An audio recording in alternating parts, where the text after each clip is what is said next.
Hello বন্ধুরা, আমি dahlia. আমার সকাল রান্নাঘরে নিয়ে চলে এসেছি আরেকটি নতুন রেসিপিটা হচ্ছে সোয়া কারি। তো এই রেসিপিটা অবশ্যই বাড়িতে বানিয়ে দেখবেন। এটা রুটি এবং পরোটার সাথে খুবই মজাদার খেতে। তো যারা এই সয়াবিন খেতে ভালোবাসেন না, একবার বাড়িতে করে দেখবেন, সবাই আঙুল ছেটে খাবেন। তো এইটি করার জন্য আমার দাদা লেগেছে। প্রথমে আমি কড়াইয়ে জল দিয়ে দেবো এবং আমি এই জলেতে সয়াবিনগুলোকে ভালো করে সেদ্ধ করে নেব। তো আপনারা চেষ্টা করবেন এটা ভালো করে সেদ্ধ করে নেবার। এবং আমি পরিমাণ মতো নুন দিয়েছি। ভালো করে সেদ্ধ হয়ে গেছে আমার।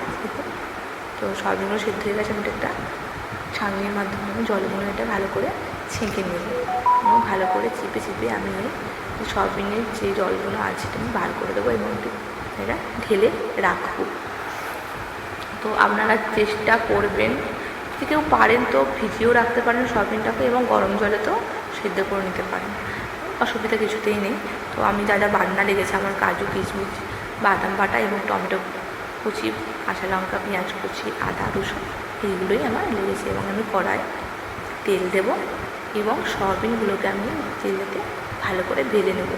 দেখুন আমার তেলটা ভালো গরম হয়ে এসেছে। এবার আমি সয়াবিনগুলোকে কড়াইয়ে দিয়ে দেব। তো আমি এটা ভালো করে ভাজবো। যতক্ষণ না লাল লাল হয়ে যাচ্ছে আমি এটা ভালো করে ভাজবো।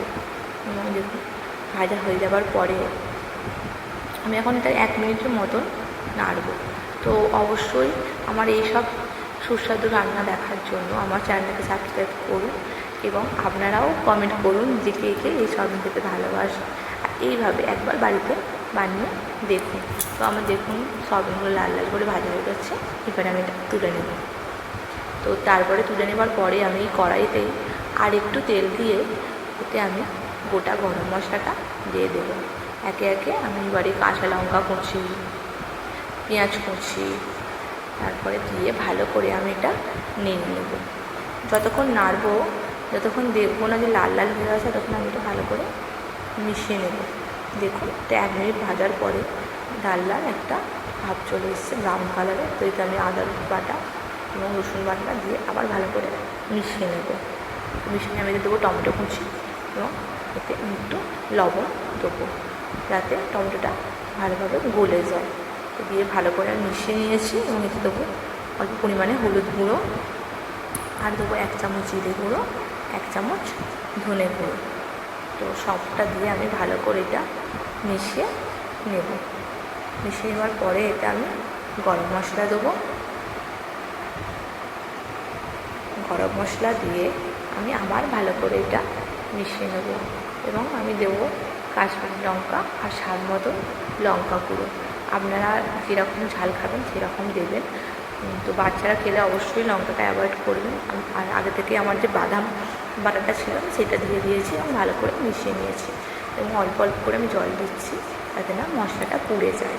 দেখুন তো হালকা তেল ছেড়ে এসেছে। এবার আমি সয়াবিনটা দিয়ে দেবো। সয়াবিনটা দিয়ে আমি ভালো করে কিছুক্ষণের জন্য আমি মিশিয়ে নেব মশলাগুলো, যাতে ভালো করে সয়াবিনতে লেগে যায়।